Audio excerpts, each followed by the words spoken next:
Recall. The structure of Revelation 13, 1-10, Life of the Sea Beast.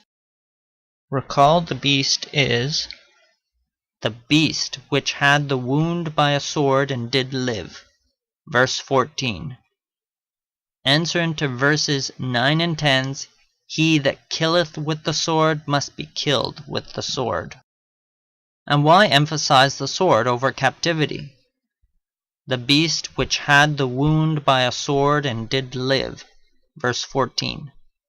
He that killeth with the sword must be killed with the sword. Verses 9 and 10. It is a reminder of a warning to Peter's successors, the popes of Rome. Then Simon Peter, having a sword, drew it, and smote the high priest's servant, and cut off his right ear. John 18:10. Then said Jesus unto him, Put again thy sword into his place, for all they that take the sword shall perish with the sword. Matthew 26:52. It cannot be emphasized enough. Jesus said unto Peter, All they that take the sword shall perish with the sword. The church that is at Babylon, elected together with you, saluteth you. 1 Peter 5:13. Recall Hippolytus of Rome. Babylon is Rome.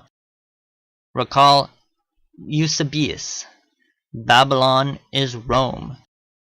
Returning back, the church that is at Babylon is the church that is at Rome, which became the Roman Catholic Church. Emblem of the Holy See and Vatican City, depicting the keys of heaven or keys of St. Peter, a symbol of papal authority.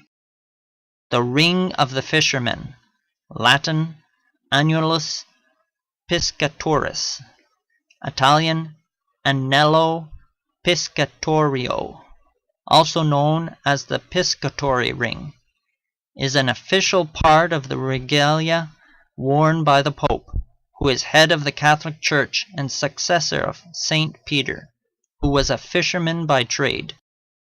St. Peter, depicted by Peter Paul Rubens, holding the keys of heaven.